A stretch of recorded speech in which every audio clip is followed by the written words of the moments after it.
Welcome back to my channel for another video. Today we are going to be talking about another spooky place in Northwest Ohio that I have investigated. So I'm really thinking about making this a series on my channel where I just sit down and talk about different haunted locations in Northwest Ohio that I have visited. I want to kind of give the history on the place, any legends about it, other experiences that people may have had, whether I read those off the internet or get them from my own personal friends. I also want to include any experiences that I've had at these places. I really truly believe the best way to remember anything is to document it. I write down everything, I take pictures of everything, I document a lot of stuff in my day-to-day life. This is no different than anything else. I just really think it's fun to hear about different legends in different states or even around the world. I love hearing personal experiences from people that have visited these places, and I really think it would be fun for some of my other friends that have gone with me on these investigations and even my YouTube subscribers to just hear my stories and reminisce with me as we kind of turn back the clock and see what kind of spooky things I used to get myself involved with. I have 3 locations I really want to cover in this series, locations I've been to and locations that I think have touched me the most, literally in some cases, and I am kind of putting a hold on those. When I talk about some of these locations that I've been to, that I've investigated and that have really resonated with me, they're not things I talk about in my day-to-day life. These are not things I discuss with people in my life, any of my family and friends. There are stories that I have not told anybody, and only the people that I've gone out with to certain locations know what has happened. I do want everyone to keep in mind, though, that some of these places I have been have really affected me in days, weeks, months, even years later. I still think about a lot of things that happened at these places. I don't want to give out too much about these locations that I am going to dig into. I just want you guys to know that some of them that are coming up are very near and dear to my heart. They are very personal to me, considering things that have happened. I really hope that everybody can take what I say seriously. I love hearing feedback from people. I just really hope nobody takes this as a joke. That would really not sit well with me. So today's location is, once again, in Northwest Ohio. It's about 40 minutes from where I currently live, and it's very close to my hometown. I grew up with this ghost story. I remember it clear as day when I was little. I remember it used to scare the living shit out of me. I never wanted to go to this place, and what do you know? My very first place I ever investigated was called Screaming Mimi Bridge, and it is in Fort Seneca, Ohio. This was my absolute very first location to investigate, and I was 20 years old. So there are 2 versions to this story. I grew up with one, and I will also tell you guys the other one. Legend has it, I have not really looked into how true any of this is. I've heard it's fake, I've heard it's real. From what I've seen, I want to say I really truly believe that something very unsettling happened out on this bridge. So, story number 1, we have a newlywed. Her name is Mimi. Her husband takes her out to this bridge on their wedding night at midnight, beheads her, and leaves her body there. Now, they say that he did this because he wanted her family's fortune. They were just married, so he thought he could get his hands on her money. He took her out there, cut her head off with an axe, and left. The second story is that Mimi was a young, new mother. She could not handle her baby. She decided one night to take the baby out to the bridge. She threw her child off of the bridge, and then she hung herself from a nearby tree. Now, when I talk about this bridge, please understand it is not some very large structure. It's not your typical big bridge you might see in a large city. It is a very, very small bridge out in the country. It's very easy to miss. Anytime we used to go out here and investigate, we typically got lost.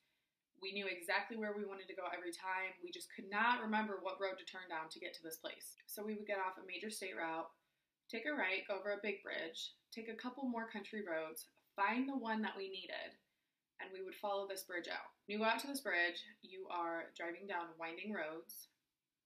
There's a house on the left-hand side. Take a sharp right around the corner. Suddenly, there's cornfields on the right, trees on your left, as well as a creek. You take another left and go down a hill and you find yourself at the bridge. There is a house right to the right of the bridge, right up the hill. The man that lives there is probably annoyed with people coming to this bridge all the time. I don't like how he's handled things in the past with some of the people I've gone out with, and I will get into that. And then at the end of the bridge, you go up a steep hill and you take a couple turns and you're back to that state route. Now, this place is extremely creepy. The first night I went out there, I remember it was very bright outside. The moon was extremely bright that night. This was my first investigation, and I was absolutely scared. I did not want to get out of the car. I did not want to do anything, but I forced myself to do it. I was like, just give it a try. I didn't know if I'd like ghost hunting or not. I was like, just give it a try. Get out. We're going to do what they tell you to do in the legend. We're going to see what happens. Now, all of my stories I can remember from this place. I cannot tell you specifically what time they happened that I went out. I remember one of the nights we went out there, I believe it was one of my first couple of times out there, I clung to my best friend the entire time because I was so terrified that I would see something would happen, and I did not feel safe. After the first couple of times, I felt a little better, and I started, like kind of venturing out a little bit. I'd walk down around the bridge and kind of pace back and forth on the road. I didn't stray too far, though. Eventually, I was so comfortable, I would get out of the car, I would leave the bridge, I would walk in the woods, I would walk down in the creek, see if I could see anything, see if I could catch anything on my voice recorder. There have been times that we would go out to this house. We never took more than 3 or 4 people with us. We would never take more than a carload of people, just to respect the neighboring houses. We never took anybody that was super obnoxious, anybody that would be loud. But for some reason, the one night that we really tried not to piss off the neighbors, we somehow managed to do that. I remember so vividly being on this bridge. We were probably there for 45 minutes to an hour at this point, and I saw lights turn on at the house that was right up the hill from the bridge. I was just kind of thinking, maybe this guy's letting his dogs out, maybe he's leaving for the night, I don't really know. It was probably like 11 or 12 at night. I wasn't thinking anything bad was going to happen. All of a sudden, there are gunshots down into the woods, and a man starts screaming for us to leave the property. He doesn't want us there. He's mad. Stop pissing off the spirits, he keeps yelling over and over. And I'm standing there, hoping to God I'm not getting shot at, or hoping the bullets are not coming anywhere close to me. Assuming he was just probably shooting with like a BB gun or something. I don't think he would really try to harm us, but he did really scare us that night. The thing that scared me the most was him saying, don't piss off the spirits, don't make them mad, I don't want them here anymore. I remember him saying, do not piss off the spirits, as in plural. He was not talking about Mimi by herself. He was talking about more than one. Now, I never knew, because I did not ask this man, what spirits are you talking about? I had assumed he was either talking about Mimi and her baby she had thrown off the bridge, or he was talking about some other spirits that were out there alongside Mimi. Like a lot of other ghost stories, they tell you, go out to this location at midnight on a full moon. You're going to park your car on the bridge. This bridge is, once again, very small. One lane, enough, maybe like 1 car length long. It's very small. Park your car on the bridge, turn it off. You will put your keys on the hood, and you will honk your horn 3 times. Now, I can understand why that would anger some people that live nearby. We personally did not beep our horn just because I think that's very obnoxious at, 11 o'clock, 12 o'clock at night. People are trying to sleep. We never beeped our horn. The legend does say you should beep your horn, and you will see her appear in front of your car. You will also find handprints on your car. You may hear a woman screaming. You may hear things in the woods, looking like a person walking out of them. It is said that Mimi comes out because she wants to know who is on her bridge, who is coming for her baby in the second legend I spoke about, or if it's her husband coming back for her in the first legend I spoke about. I've always been fascinated with this story ever since I was a little girl. I mean, it scared me more so then than it does now, or when it did when I would investigate the place. The more that I got used to being out there, the more comfortable I was. I started to feel very safe out there. There were a couple of times that we would hear things down in the creek, and it sounded like a big boulder was getting thrown over into the water.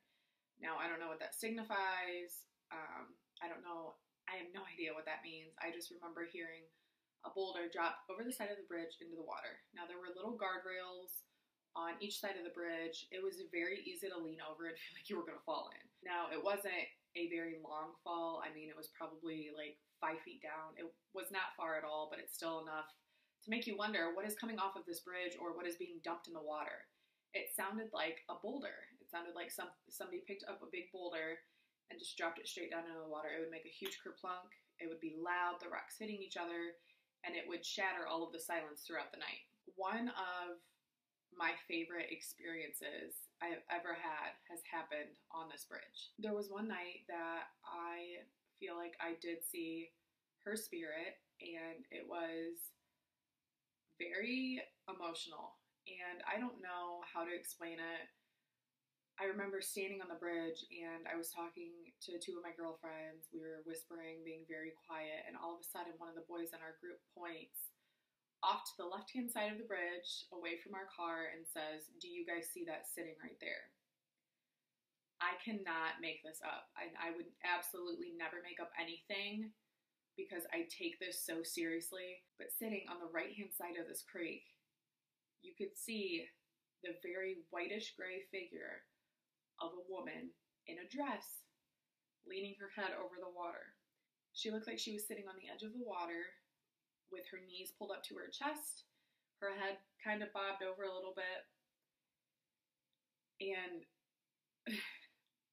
it was a real sight. I cannot say for sure what it was. I am not going to sit here and say it was definitely her spirit. I feel very strongly that it was. I have never experienced anything that would lead me to believe otherwise. I remember we had checked down by the water after we had seen this figure kind of disperse into air, and there was nothing there. We looked around, we tried to debunk it any way that we can, and to this day, I still don't know if I saw a spirit or if it was all just my imagination. But the thing is, it wasn't only me that saw it. There were 3 or 4 other people with me. They had all seen it, and it was absolutely incredible. I was standing there, and I just remember I couldn't move. Like, my feet were planted right beside the edge of the bridge, and my heart, I swear my heart was going to pound out of my chest. I kept blinking and squinting and rubbing my eyes to see if I could get it out, see if it was fake, see if it was real, and it did not go away for probably close to a minute. We were all absolutely silent when this happened, and at one point it almost looked like the white figure turned to us and her face was straight at us, and she just kind of looked like this, like she didn't know what to do, like she was lost, and like she was very sad. It was there for a short amount of time, and it went away. We stayed there for probably another 30 minutes after, seeing if anything would happen, if we could catch anything on the voice recorder, and nothing came through. If you are from my area and you have been to this place and you would like to tell your story, please let me know. I would love to hear these kind of stories. I have heard a lot of stories about people that have gone out here and that have seen a figure, that have heard things. I am not going to sit here and tell you that what I saw was 100% reality. It was absolutely true. That is up to you to decide. I know you guys do not know me well enough as a YouTuber or a person to decide whether or not I am true to myself or if I am fake, and that is absolutely okay. I understand. I just hope if anybody has stories like this that they can share them with me because I love hearing them. My sister also grew up with a story, and she 100% refuses to go out here with me. She didn't know where it was located, and we were out driving one day, and I thought it'd be funny to drive there and park on the bridge. She didn't think it was very funny. I did, and I still want to take her out to investigate, so I hope she goes with me sometime. I'm planning on going back this summer. When I do, I will see if I can kind of do a collaboration with a couple of my friends to see if they have any experiences that I do not remember or that may have happened when I was not around. I think that would be really cool to share with you guys, let you guys know different experiences that happened out there. Thank you guys again for tuning into another video. I really appreciate the support. If you can, down below, subscribe, like this video, comment, let me know some stories you may have. Give me a thumbs up and go ahead and share this on any social media platform. You can find me at Seeking Chills on Instagram and Twitter. I love talking to you guys. I think it's so much fun. I will see you all in my next video. Bye.